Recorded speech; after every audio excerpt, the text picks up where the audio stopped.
Great, so yeah, I'll take things from here. As Kate mentioned, we're looking at a second metric that is a proxy for social distancing, which is simply how many people are leaving home on a given day. So if we can go to the next chart, we've come up with a simple metric, a similar concept to before, where in any given community of interest, we can study how many devices leave home on a typical day. And we've accounted for a day of week, seasonal kind of trends. And that's 1.0 on the vertical axis of the chart we've made here, which is about 2/3 of the way up. We've drawn the blue arrow. So that's a typical day, typical behavior of people leaving home for school, shopping, work, whatever. And the metric has the meaning that 0, so the very bottom of the vertical axis, would mean that every mobile device is in its own home all the time. So that's sort of a unrealistic kind of scenario, but that is the limits of this. And on these quarantined areas, we tend to see something in between, because people do have critical jobs in some cases, or they do have to leave home to care for loved ones or buy critical goods and that kind of thing. So yeah, the horizontal axis here is time starting February 1st, and we happen to have chosen a community in South Korea. And you can see slightly below average you're leaving home in the days leading up to a quarantine, and then a pretty precipitous drop. And if you go to the next chart, I've actually Googled for some news events, and you can see that the shape of this curve does line up with publicly available data of what's going on in South Korea.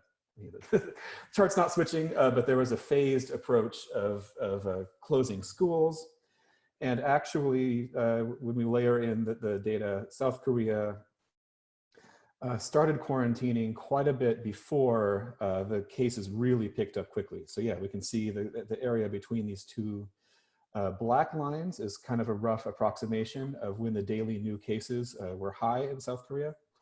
And we can actually see too that that they've sort of weathered that first big event, and you're talking about reopening certain public spaces and buildings and facilities. And that shows up in the data as there is greater amounts of travel from home now versus the initial days of quarantining. And again, we can analyze any community in the world. Here we've chosen Florence, Italy, and you can see a slightly different kind of trend where absolutely typical amounts of travel from home. In early February, leading up to some of the first events in Italy, there was there's phased amounts of lockdown going on there. It finally affected Florence March 11th, which is the third arrow there. And you can see slightly increasing amounts of people sort of isolating, followed by pretty intense amounts. And it's interesting that the amount of isolation in Florence in recent days has been extremely high. 1/3 as much travel from home as is normal. And that appears to be because the caseload there is very, very, very high. If we go to the next chart. Yeah, so here the value of this data is we can again analyze any community we need to in the world. So in addition to the communities in Italy and South Korea, I've picked a couple of representative ones in the United States. And I will say just my initial analysis is some are ahead of the curve in terms of isolating before the caseload picks up, and some are not. And we really hope this data can be valuable for policymakers in terms of setting appropriate policies and then gauging and measuring performance.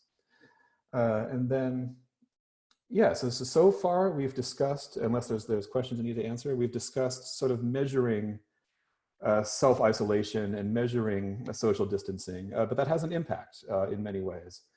And Evelina is now going to discuss using mobile data to measure the impact of social distancing on various retail brands and even tourism. Yeah, and actually before I dive into that, Nathan, can you dive into the methodology for how you looked at homes of devices? Absolutely. So home is sort of a rough concept. For each mobile device, we figure out where it is most typically in nights and weekends, and we kind of call that the home.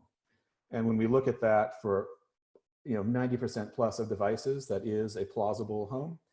Some people are night workers, so there is a little bit of noise in there, but in terms of analyzing the broad social trends of people self-isolating and staying home, you can see it works really well. Okay, and one of the questions we received from attendees, when you say travel away from home, is going to a grocery store considered as travel? Or what did you determine as travel? Yeah, so this is a very simple metric, and yeah, as I was mentioning, yeah, any leaving home we count here. So some amount of that is necessary. Yeah, going to a grocery store, going to a bank.